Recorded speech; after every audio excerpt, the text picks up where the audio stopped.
Bonjour, bonjour. Donc là, je fais un petit trailer reaction. Alors, ça s'appelle Welcome to Derry. Vous n'allez pas me tromper. Welcome to Derry. Bienvenue à Derry. Voilà, c'est ce que je pensais. Ça aussi. Oui, alors pour ceux qui ne savent pas, c'est une série en fait sur HBO, je crois bien. HBO.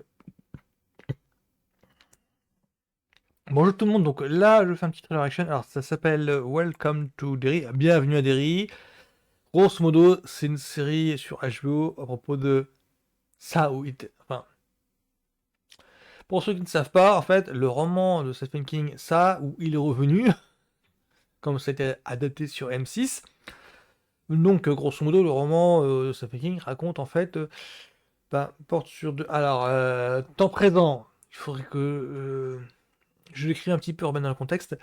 Dans le roman de Stephen King, je crois qu'au début, ça parle d'un temps présent où un homme remarque qu'il y a des mystérieuses disparitions d'enfants qui ont lieu à Derry, à la ville de Derry, dans le Maine, je crois.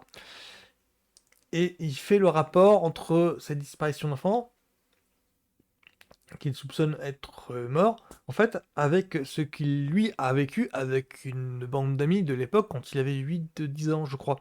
Et du coup, il y a toute une partie du roman, la première partie du roman, qui est racontée sous forme de flashback, où on voit les gamins qui déduisent que le monstre, en fait, que chacun a vu en hallucination, je crois que c'est ça, ou dans les rêves en tout cas, enfin, que le monstre, la créature que chacun pense avoir vu, en fait, ce n'est pas une, c'est pas propre à eux, c'est pas eux qui ont eu des hallucinations.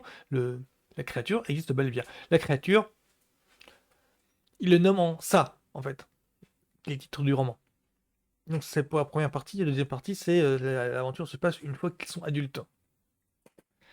C'est cette structure-là qui était prise dans le téléfilm Il est revenu. Donc, il y a eu même un remake il n'y a pas longtemps, je crois. J'ai vu que la première partie du remake, j'ai pas vu la seconde. Donc, le roman, donc le Bienvenu à Derry, c'est censé être une préquelle, je crois. C'est censé être, enfin, ça a été décrit comme ça. Une préquelle du roman. Donc, je sais pas trop à quoi m'attendre. J'avoue que j'ai pas retenu, en fait, le réal, j'ai pas retenu, en fait, l'équipe qui c'est qui fait le truc. Ce serait pas Mac Flanagan par hasard. Donc, allons-y, allons-y.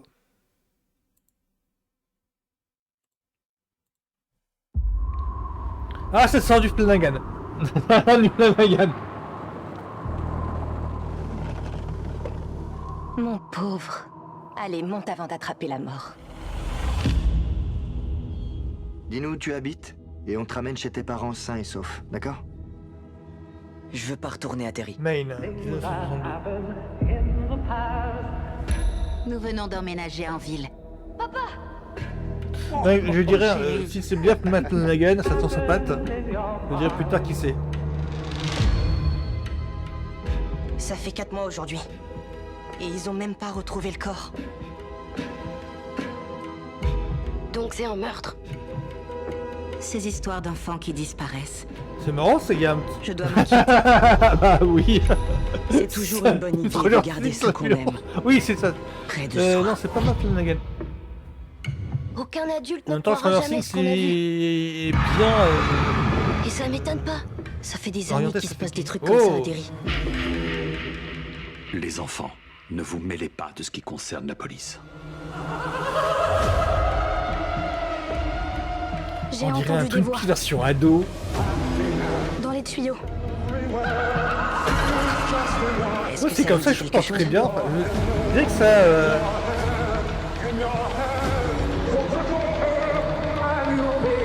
Je sais que ça cadrerait J'ai bien, quelque chose de ça maléfique cadrerait ici. bien avec la première Terry. partie. Ouais, ça va bien en plus. Ouais, ouais, c'est bizarre. Comment dire? Alors, là tout de suite, en fait, ça m'évoque un petit peu une sorte de Twin Peaks version ado. Alors, pour ceux qui ne connaissent pas Twin Peaks, c'est une série des années 80, c'est une série modèle RIP David Lynch. Oui, c'est David Lynch qui a créé Twin Peaks, enfin, avec... je vais m'embrouiller là. Mais grosso modo, Twin Peaks, c'est une des séries qui a marqué le monde de la télévision d'une pierre blanche. J'apprenais en tout cas... C'est une création Twin Peaks, je crois, mais avec Mark Frost.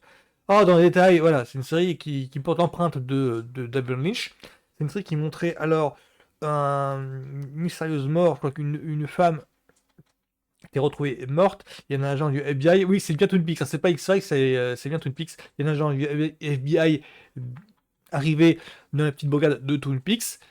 Et,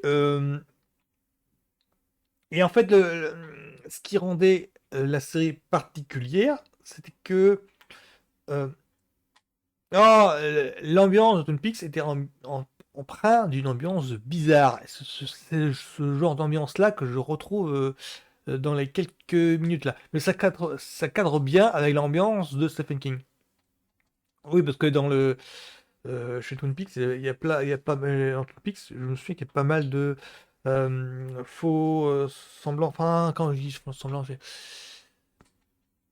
genre des personnages singuliers qui habitent le patelin et qui regardent d'un air bizarre le citadin qui est l'agent Del Cooper de FBI. Et il y a pas mal de ça là dans ce truc, dans ce film-là, dans cette série-là. Il y a pas mal de ça dans quelques images. Moi, ça me botte bien parce que disons que ça cadre bien avec l'ambiance. Ça cadre bien avec l'identité de Stephen King. Stephen King, c'est ça. Enfin, moi, je connais McGarrick, c'est ça. L'hôpital des fantômes, c'est ça. Ouais, enfin, et Mist aussi, c'est ça. Enfin, le côté ambiance bizarre, mystérieuse, ambiguë, qui fait que ça boit le monde réel. On a toujours l'impression que le fantastique peut arriver à tout moment, que quelque chose de bizarre peut survenir à tout moment. Alors que c'est censé être le monde réel au départ. Oui, il y a une ambiance ambiguë un petit peu comme ça. Bah, moi, ça tente bien. Alors, je ne sais pas du tout qui c'est qui fait le truc encore. Va peut-être falloir que fasse des recherches. Je dirais Mac Flanagan, mais là, ils m'ont. C'est peut-être pas lui. J'arrive plus à me souvenir parce qu'ils ont mis par le réalisateur de. Ah, ça doit pas être lui. Ça doit être un autre et j'arrive plus à me rappeler. En tout cas, ça me botte bien. Ça me botte bien. Donc, c'est Bienvenue à Derry. Welcome to Derry. Donc, c'est censé être une préquelle à ça. Là, je pense en fait, on voit les gamins, qui ne sont pas forcément les gamins du roman, qui sont en train de découvrir par eux-mêmes en fait quelque chose, quelque chose de bizarre, donc qu'il existe une entité matérialisée par le clown, qu'il existe une entité en fait qui sème la peur en tout cas. Enfin, le concept dit comme ça peut faire penser aussi à Freddy Krueger. Mais pour vous dire à quel point le, bah, le matériau de base a influencé toute une partie de la culture populaire. Parce qu'on peut penser à du Twin Peaks, on peut penser à du... parce que même Twin Peaks s'est fait avant, mais tout voilà, il y a une sorte de matériau de base, en fait, matière d'origine, en fait, qui a influencé ici, là, la culture populaire. Parce que Twin Peaks c'était fait avant, mais Stephen King reprend ça aussi. Le Freddy Krueger, c'était... je crois que c'est... Nola aussi, enfin voilà, le côté petit patelin où il se passe des choses bizarres, c'est typiquement, je dirais pas que c'est américain, mais c'est typiquement le genre de lieu commun qu'on trouve facilement dans les récits américains, je dirais. J'ai pas d'exemple en français, c'est pour ça que je me borne à parler de l'Amérique. J'ai pas d'exemple en français en fait. Donc voilà, c'était ma trailer action sur Bienvenue à Derry. Moi qui me pote pas mal, donc c'est pour cet automne. Je pense que je vais le mettre dans ma liste. Donc c'est tout le monde. À la semaine prochaine.